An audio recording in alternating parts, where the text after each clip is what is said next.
Pemirsa sekalian yang tercinta, kita lanjutkan bincang-bincang kita dengan Pak Bijin. Tapi sebelumnya saya ingin Anda juga renungkan, karena saat ini banyak sekali orang yang ingin berusaha, banyak orang yang ingin menjadi entrepreneurs, tetapi selalu alasannya kenapa belum bisa mulai atau belum bisa maju karena modal. Padahal tadi yang seperti katakan Pak Bijin, modal utama seorang entrepreneurs itu adalah pikirannya, hatinya, nilai-nilai dalam dirinya, pengalamannya, dan seluruh jam terbangnya. Nah, pemirsa sekalian, mari kita lanjutkan diskusi bincang-bincang kita dengan Pak Bijin. Nah, Pak Bijin, kalau tadi Pak Bijin menjelaskan mengenai entrepreneurs yang merdeka, menjadi entrepreneurs yang merdeka. Nah, ini kaitannya dengan franchising kan. Pak Bijin ini kan founder Benwar Consulting, yang kita mengenalnya sebagai konsultan franchising. Ini bagaimana nih, hubungannya apa ini Pak? Oke, franchising itu sebetulnya kan kata-kata yang sangat populer saat ini ya, dalam bahasa Indonesia waralaba ya. Kata itu sangat populer sejak pertengahan tahun 2000-an ya, tahun 2003, 2004 itu sangat populer kata franchise di Indonesia ya. Nah, franchise adalah sebuah praktek bisnis ya, praktek bisnis di mana pihak-pihak lain itu bisa masuk di dalam satu bisnis dengan kebebasannya dia ya. Dia punya modal, dia bisa masuk di situ, tapi bisnis itu yang dia masuki adalah bisnis yang sudah ada sebelumnya. Kita contoh lah, katakanlah kalau franchise yang secara global di dunia ini sudah diakui, misalnya seperti McDonald aja. Tiba-tiba kita misalnya punya modal, kemudian kita bisa menjadi bagian dari bisnis McDonald itu. Nah, franchising ini beda, hubungannya apa dengan yang kita bicarakan entrepreneur merdeka tadi gitu ya. Jadi karena sifatnya yang seperti tadi saya sampaikan, memungkinkan, memberi kesempatan kepada pihak lain untuk masuk dalam satu bisnis. Saya melihat bahwa franchising ini sebetulnya suatu praktek bisnis yang sangat searah, sejalan dengan semangat Undang-Undang Dasar 45, khususnya pasal 33 ya, yaitu yang mengatakan bahwa kegiatan ekonomi itu dijalankan sebagai usaha bersama dengan asas kekeluargaan. Nah, jadi saat ini kita mengenal koperasi ya, salah satunya koperasi, tetapi franchising itu juga bisa dijadikan sebagai salah satu jalan yang menjalankan kegiatan ekonomi ya, sesuai dengan spirit Undang-Undang Dasar tadi. Nah, jadi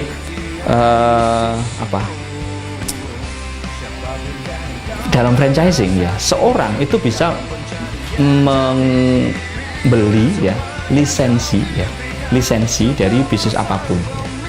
Nah, bagi si pemilik bisnis itu ya, ketika ada orang yang membeli lisensi untuk membuka, contohlah katakanlah restoran, kafe, sekolah ya, tempat kursus ya, kalau tanpa melakukan franchising, semuanya harus dibuka sendiri. Kalau dia buka sendiri, pertanyaannya kembali tadi ya, duit saya nggak cukup, datangnya ke bank ya. Tetapi kalau katakanlah difranchise-kan, cabang-cabang yang lain itu bisa, siapapun yang mempunyai modal cukup untuk membuka satu cabang, dia bisa masuk. Nah, jadi ini saya memandang bahwa franchising ini menjadi salah satu strategi bagaimana kita melakukan gerilya terhadap modal. Nah, ini mengenai gerilya nih, saya jadi teringat. Jadi para pemirsa sekalian, kalau kita ngomong mengenai kemerdekaan itu kan ada pejuang kemerdekaan ya, kan ada gerilyawan kemerdekaan. Nah, jadi kalau kira-kira ini menjadi entrepreneurs yang merdeka ini apa? Tadi Pak Bijin mengatakan gerilya modal, apakah juga bisa disebut juga sebagai pejuang kemerdekaan tapi dalam hal ekonomi ya, pejuang menuju kesejahteraan, begitu Pak Bijin? Saya rasa sangat sangat relevan gitu ya. Jadi yang namanya untuk kita membangun satu bisnis yang besar, jaringan bisnis yang besar yang menguasai pasar dan kemudian juga mengambil manfaat dari semua kegiatan itu ya. Keterbatasan tadi ada dalam ketersediaan modal. Nah, dengan kita melakukan franchising, maka kita bergerilya untuk mencari modal-modal itu, dan modal itu sebenarnya ada di kantong seluruh masyarakat Indonesia ini ya. Nah, ketika katakanlah modal itu bisa terkumpul ya, maka timbullah atau terjadilah sebuah bisnis dengan skala yang besar, dengan jaringan yang luas ya, dan dimiliki oleh kita sendiri ya, saudara-saudara kita. Katanya amat sangat ini berani kooperasi dikaitkan dengan tadi kepemilikan yang merata dan kemudian modal yang dimiliki oleh para pengusaha ini sendiri itu. Iya, tadi saya menyebutkan bahwa sekarang kita mengetahui bahwa kegiatan usaha yang sesuai dengan Undang-Undang Dasar itu adalah koperasi. Tetapi saya melihat bahwa franchising itu juga salah satu bentuk yang menurut saya ya, karena saya konsultan franchise, maka menurut saya adalah lebih aman. Begini, koperasi itu adalah sekelompok orang yang kemudian mengumpulkan modal.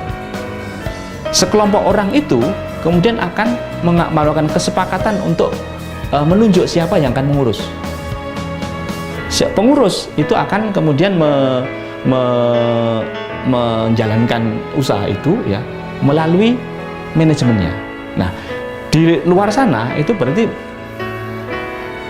ada peluang bagi orang yang bekerja menjalankan usaha melalui koperasi itu untuk mengambil manfaat pribadi. Namanya korupsi. Ini di tahun 90-an kita banyak KUD itu bagaimana, KUD itu tidak berhasil bagaimana ya. Jadi yang dikorupsi adalah hartanya, modalnya si orang banyak tadi. Nah, franchising itu orang yang menaruh modal, dia bisa menjalankan sendiri dan dia memiliki sendiri. Oleh itu saya menyebut bahwa di dalam franchisee atau mitra itu tidak perlu korupsi, ya. Jadi kira-kira bandingannya seperti itu. Kalau berjalan dua-duanya, ya baik sekali. Benar, tidak ada celah untuk korupsi ya begitu. Kalau yang koperasi, udah kita tahu sampai hari ini pun banyak koperasi, terutama yang koperasi yang ada uangnya, yang rentan terhadap korupsi. Nah, gagasan ini sebenarnya amat sangat menarik, simple but elegan, sederhana ya. Dan tadi juga dengan gerilya modal, dengan menjadi lebih kuat secara bisnis, secara keuangan, modal dan sebagainya. Ini mestinya harusnya menarik dan memang mestinya itulah yang harus dilakukan, karena memang kalau kita melihat secara bisnis dimanapun dari Eropa, Asia maupun di Indonesia itu semuanya modal dengkul semua. Semuanya hanya berbekal niat dan kemauan yang tinggi dan semangat gitu kan ya Pak Biji ya. Tapi masalahnya kita juga tahu zaman sekarang ini gak gampang itu menjalankan itu. Gimana kira-kira Pak Biji? Saya rasa untuk sesuatu yang baik tidak ada cara yang mudah ya. Jadi namanya kemerdekaan itu harus diperjuangkan. Jadi perjuangan tidak gampang. Jadi apa yang kita bicarakan ini tadi, menjadi entrepreneurs merdeka melalui franchising ya, itu juga adalah sebuah perjuangan. Jadi ya sulit, tetapi itu harus dilakukan kalau kita mau untuk mencapai tujuan akhirnya. Baik, sungguh menarik sekali, tapi waktu jualah yang harus mengakhiri bincang-bincang kita ini. Semoga ide menjadi entrepreneurs merdeka ini bisa sungguh-sungguh kita jalankan bersama. Pak Biji, terima kasih dan semoga kita bisa strive for excellence untuk